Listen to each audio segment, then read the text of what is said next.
বিশ্ব ইজতেমার প্রথম পর্বের সর্বশেষ খবর জানতে আমরা সরাসরি যাচ্ছি টঙ্গীর তুরাগ তীরে। সেখান থেকে যুক্ত হচ্ছেন আমাদের স্টাফ করেসপন্ডেন্ট নাসির আহমেদ। নাসির, বিশ্ব ইজতেমার আজকের কার্যক্রম এবং ইজতেমা মাঠের সার্বিক পরিস্থিতি নিয়ে কি তথ্য আপনার হাতে আছে এই মুহূর্তে?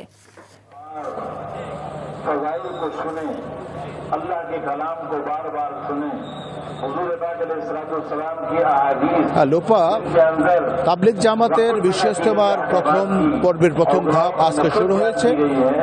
এখন চলছে বয়ানের পাশাপাশি এখন তাবলিগের খিত্তায় খিত্তায় বিভক্ত হয়ে যে মুরব্বীরা আছেন তারা তাবলিগের যে 6 উসুল আছে, কালেমা, নামাজ, ইলম শিক্ষা, দ্বীনের দাওয়াত, তাবলিগের দাওয়াত এবং একরামুল মুসলিমিন, সহিনিয়ত, এই 6 উসুলের পাশাপাশি 72টি নজম তাদের রয়েছে।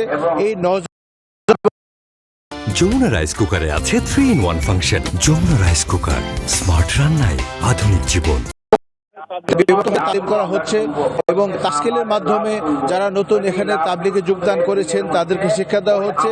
বিশেষ করে এখন যে সেশন চলতেছে এর মধ্যে ছাত্র, শিক্ষক এবং সমাজের বিশিষ্ট ব্যক্তিদের উদ্দেশ্যে যে দাওয়াতি বয়ান হচ্ছে এবং সেই বয়ানের পাশাপাশি তাদেরকে দিনের কার্যক্রমে কিভাবে অংশ নেবেন, মানুষের কিভাবে কাছে যাবেন, উপকার করবেন এবং আল্লাহকে রাজি খুশি করার জন্য সমাজে কিভাবে তাদের কার্যক্রম পরিচালনা করবেন, এইসব বিষয়গুলো এখানে তাবলিগের এখন এই যে দিনের দাওয়াতের উপলক্ষে যে বয়ান হচ্ছে এখানে শিক্ষা দেওয়া হচ্ছে বা আলোচনা করা হচ্ছে। এছাড়া তাবলিগের ইজতেমার বাহিরে আমরা আজকে যে দেখেছি যে মানুষের ভিড় অনেকটাই কম, ময়দানের অভ্যন্তরে বেশ কিছু জায়গা ফাঁকা রয়েছে।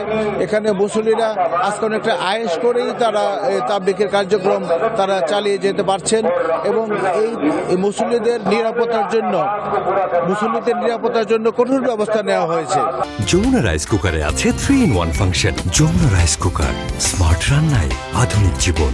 এবং পাঁচ স্তরের যে নিরাপত্তা ব্যবস্থা, দেহতল্লাশি, খিত্তায় খিত্তায় গোয়েন্দা নজরদারি অনেকটাই বাড়িয়ে দেওয়া হয়েছে এবং আজকে যে জুমার জামাত হবে এই জুমার জামাতে দেশের বিভিন্ন স্থান থেকে, বিশেষ করে গাজীপুর এবং গাজীপুরের আশেপাশের জেলা থেকেও বিপুল সংখ্যক মুসল্লি নামাজে অংশ নেবেন। এই নামাজের জন্যও বিশেষভাবে নিরাপত্তা জোরদার করা হয়েছে বলে আমাদেরকে জানিয়েছেন মেট্রোপলিটন পুলিশ কমিশনার। এই ছিল এখানকার অবস্থা। লোপা।